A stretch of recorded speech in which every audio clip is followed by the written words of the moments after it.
పిల్లలకి స్కూల్ పాఠశాల అయితే పేరెంట్స్‌కి స్కూల్ పేరెంట్స్‌శాల.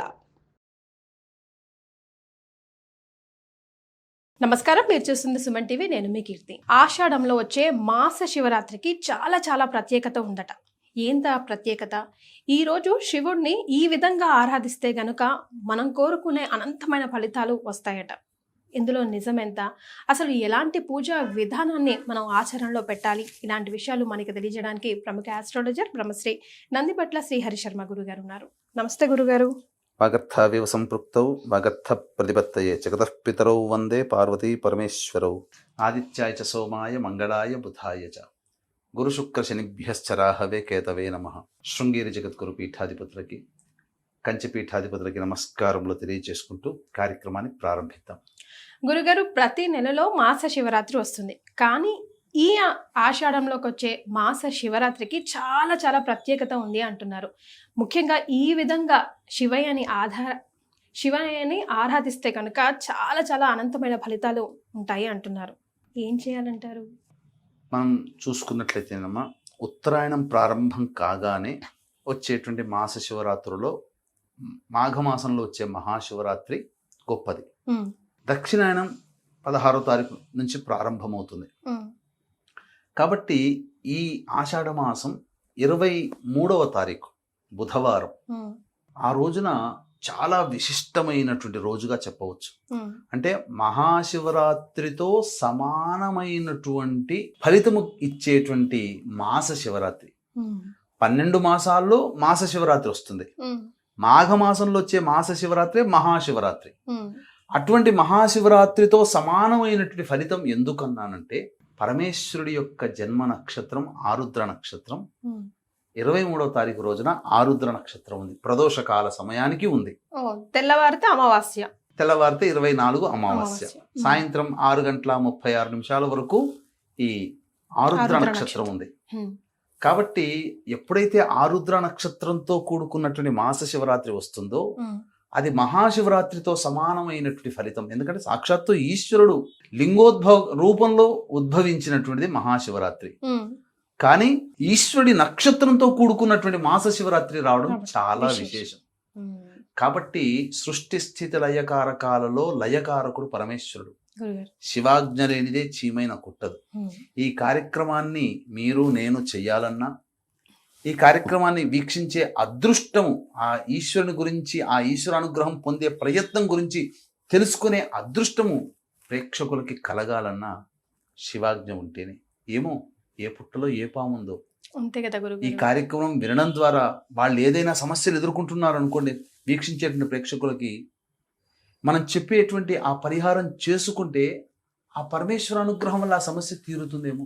అంతే కదా, మన వీడియో యొక్క ఉద్దేశం కూడా అదే కదా గురుగారు.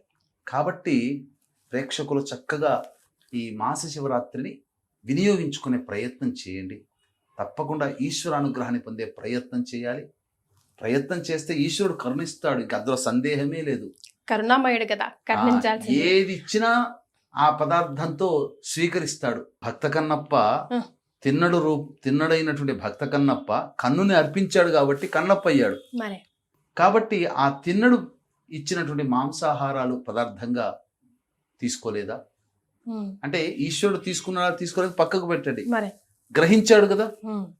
అలాగే ఏది ఇచ్చినా కానీ సాలె పురుగు తను ఎంతో ప్రేమగా ఆ వస్త్రంలాగా తన లాలాజలాన్ని కప్పిపెట్టింది కదా. అలాగే మణులను తీసుకొని వచ్చి కాళము అంటే పాము అర్పించింది కదా.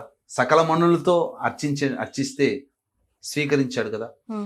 సకల నీటితో గంగా నదితో సమానమైనటువంటి సువర్ణముఖి నది నీటితో ఆ ఈశ్వరుని అర్చించింది కదా. హస్తి అంటే ఏనుగు. మరి ఏది చేసినా వాళ్ళకి మోక్షాన్ని ప్రసాదించాడు కదా ఆ పరమేశ్వరుడు. అటువంటి పరమేశ్వరుడి జన్మ నక్షత్రమైనటువంటి ఆరుద్ర నక్షత్రం రోజున జ్ఞానము లేనటువంటి ప్రాణులే తోచిన విధంగా చేస్తేనే ఎంతో గొప్పదైనటువంటి అనుగ్రహాన్ని ప్రసాదించిన పరమేశ్వరుడు జ్ఞానంతో కూడుకొని, తెలివితో కూడుకొని, ఇలా చెయ్యాలని తెలుసుకొని చేసేటువంటి మనిషికి వరం ప్రసాదించలేడంటారా? ఖచ్చితంగా ప్రసాదిస్తాడు. కాబట్టి ఆ రోజున తప్పకుండా మాస శివరాత్రి కాబట్టి ఆ రోజున వీక్షించేటువంటి ప్రేక్షకులు పొద్దున్నే కాలకృత్యాదులన్నీ తీర్చుకొని చక్కగా శివాలయానికి చేరుకొని నవగ్రహాల చుట్టూ శివాయ నమః అంటూ 27 ప్రదక్షిణలు చేసిన తర్వాత గణపతి దేవుణ్ణి, అలాగే సుబ్రహ్మణ్య స్వామిని, పరమేశ్వరుని దర్శనం చేసి ఆ పరమేశ్వరుడికి అభిషేకాదులు మహన్యాసపూర్వకంగా అభిషేకాదులు గనక జరిపించుకున్నట్లయితే పరమేశ్వరుడు చాలా సంతోషిస్తాడు.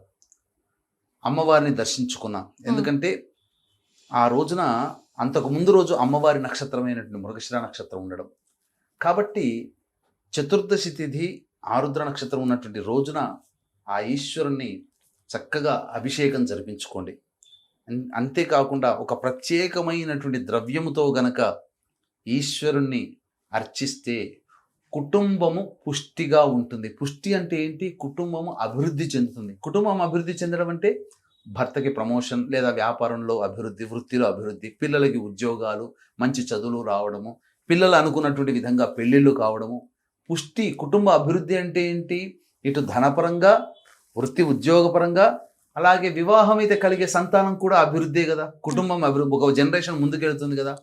ఇలా అన్ని రకాలుగా అభివృద్ధిని పొందేటువంటి అవకాశము ఈ యొక్క అమావాస్య రోజున ఒక చిన్న పరిహారం చేసుకోవడం వల్ల కలుగుతుందమ్మా. ఏంటది గురుగారు? తప్పకుండా తెలియజేస్తాను. వీక్షించేటువంటి ప్రేక్షకులకు కూడా గమనిక. అన్ని జ్యోతిర్లింగ క్షేత్రాలలో కాశీ క్షేత్రము మకుటాయమైనటువంటి మహామహిమాన్వితమైనటువంటి అత్యంత సుప్రసిద్ధ పవిత్ర క్షేత్రం. అది ఆ విశ్వేశ్వరుని యొక్క ఆజ్ఞ మేర గత కొన్ని సంవత్సరాలుగా కాశీ క్షేత్రంలో వెళుతున్నాం. ఈ యొక్క సందర్భంగా ఆషాఢ అమావాస్య రోజున కాశీ క్షేత్రంలో ఉండడం జరుగుతుంది. బ్రాహ్మణులతో ఒక ప్రత్యేకమైనటువంటి కార్యక్రమం, అంటే యజమానుల గోతనామాలతో ఒక వ్యక్తి చక్కగా నవగ్రహ జపాలు అనేటువంటివి మా ఆధ్వర్యంలో చేయించుకుంటున్నాడు. ఓకే. కాబట్టి చక్కగా కాశీ క్షేత్రంలో జరుగుతుంది. ఆ అవకాశము అమావాస్య, ఆషాఢ అమావాస్య రోజున కూడా ఉంది. కాబట్టి పిండ ప్రధాన కార్యక్రమం, పితృ కార్యక్రమాలు, తర్పణాది కార్యక్రమాలు చెయ్యాలి అని అంటే కాశీ క్షేత్రంలో చేస్తే మిగతా క్షేత్రాల్లో ఎక్కడ చేసినా, చెప్తున్నానమ్మా, ఎక్కడ చేసినా పితృదేవతలు అనేటువంటిది వసురుద్ర రూప ఆదిత్య రూపంలో వాళ్లే మోసుకెళ్తారు. కానీ కాశీ క్షేత్రంలో జరుగుతుందంటే యముడే సాక్షాత్తు నీ తరపున నీ వాళ్ళు జరుగుతుందయ్యా కార్యక్రమం, నువ్వు వెళ్ళి తీసుకో ఆ పుణ్యఫలాన్ని చెప్పి పితృదేవతలనే పంపిస్తాడట.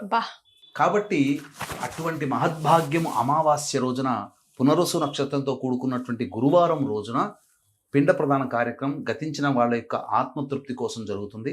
అలాగే రాత్రి తిథిలో నిశీ సమయంలో పుష్యమీ నక్షత్రంతో కూడుకున్నటువంటి అమావాస్య చాలా అద్భుతమైనటువంటి అలభ్య పుణ్యతిథి, మళ్ళీ మళ్ళీ మనకు దొరకదు అటువంటిది. ఈ సంవత్సరంలో పుష్యమితో కూడుకున్నటువంటి అమావాస్య లేదమ్మా. ఈ సంవత్సరం అంతా అది లేదు. కాబట్టి ఆ సమయంలో నిశీ సమయంలో ఉగ్రదేవతలైనటువంటి వారాహి, ప్రత్యంగిర, బగళాముఖి, రాజశ్యామల, సుదర్శన హోమాలు, జాతకరీత్యా ఉన్నటువంటి అన్ని సర్వదోష నివారణ కార్యక్రమాలకి ఈ హోమాది కార్యక్రమాలు చేయించడం జరుగుతుంది. అవకాశం ఉన్న వాళ్ళు ఈ 2 కార్యక్రమాల్లో నమోదు చేసుకోవచ్చు. ఇక మనం మాస శివరాత్రి రోజున చేయవలసినటువంటిది ఏంటంటే పరమేశ్వరుడికి అన్నాభిషేకం చాలా విశేషం. ప్రత్యేకంగా ఆరుద్ర నక్షత్రం ఉన్న రోజున చెయ్యాలి. కాబట్టి అన్నాభిషేకం ఎలా చేస్తారంటే గంజి వార్చాలమ్మ, ప్రెషర్ కుక్కర్ లో పెట్టకూడదు. గంజి వార్చినటువంటి అన్నాన్ని ఒక తెల్లటి బట్ట మీద పరిస్తే వేడి వేడిగా పొగలు కక్కుతున్నది కాస్త గోరువెచ్చగా అవుతుంది, పుల్లలు పుల్లలుగా మల్లెపూరలాగా అవుతుంది. అది ఉదయం పూటనైనా చేయొచ్చు, ప్రదోషకాల సమయంలోనైనా చేయొచ్చు. ఆ దేవాలయము ఎట్లా చేస్తారంటే కొన్ని బృహదీశ్వరాలయము, కొన్ని పెద్ద తంజావూరు అటువంటి క్షేత్రాల్లో ఆ గుడి అంతా అన్నంతో నిండిపోతుందమ్మా. ఆ అన్నాన్ని తర్వాత ప్రసాదంగా పంచుతారు. అది కాబట్టి మధ్య కొంచెం శివాలయాల్లో చేస్తున్నారు. మనలాంటి ప్రసార మాధ్యమాల ద్వారా చెప్పడం ద్వారా తెలుసుకొని చేస్తున్నారు. ఇలా నమ్మకం చదువుతూ ఉన్నప్పుడు ఇలా అన్నాభిషేకంతో అలా అభిషేకం చేస్తూ ఉంటే వచ్చే ఆ పాజిటివ్ ఎనర్జీ అమ్మ అసలు చెప్పలేము. ఆ అన్నాన్ని చక్కగా నైవేద్యంగా అందరికీ పంచడం, కుటుంబ సభ్యులందరూ తీసుకోవడం, తద్వారా ఖచ్చితంగా పరమేశ్వరానుగ్రహం కలుగుతుంది. ఏం చేసినా చెయ్యకపోయినా అన్నాభిషేకం అనేటువంటిది ఈ మాస శివరాత్రి రోజున ఆరుద్ర నక్షత్రంతో కూడుకున్నటువంటి రోజు. అసలు ప్రతి నెల ఆరుద్ర నక్షత్రంతో ఉన్నటువంటి రోజున చేయమని శాస్త్రం చెప్పబడి ఉంది. కానీ మాస శివరాత్రితో కూడుకున్నటువంటి ఆరుద్ర నక్షత్రం 23వ తారీఖు రోజున వస్తుంది. కాబట్టి ఆ రోజున ఖచ్చితంగా చేయండి. తప్పకుండా పరమేశ్వరానుగ్రహం తప్పకుండా పొంది తీరి మీ యొక్క సంకల్పం అచిర కాలంలో నెరవేరుతుంది అని చెప్పడంలో ఏమాత్రం సందేహం లేదు. అవకాశం ఉంటే అమావాస్య తిథి రోజున 24వ తారీఖు రోజున మన ఆధ్వర్యంలో బ్రాహ్మణులను కర్తగా పెట్టి పిండ ప్రదానం తర్పణాది కార్యక్రమాలు మీ పితృదేవత పేర్ల మీద రాత్రిపూట మీ సంకల్పం నెరవేరడం కోసం సర్వదోష నివారణ పూజల హోమాలు జరిపిస్తారు. అవకాశం ఉంటే అందులో నమోదు చేసుకునే ప్రయత్నం చేయండి. చాలా మంచి విషయాలు తెలియజేశారు గురుగారు. ధన్యవాదాలు.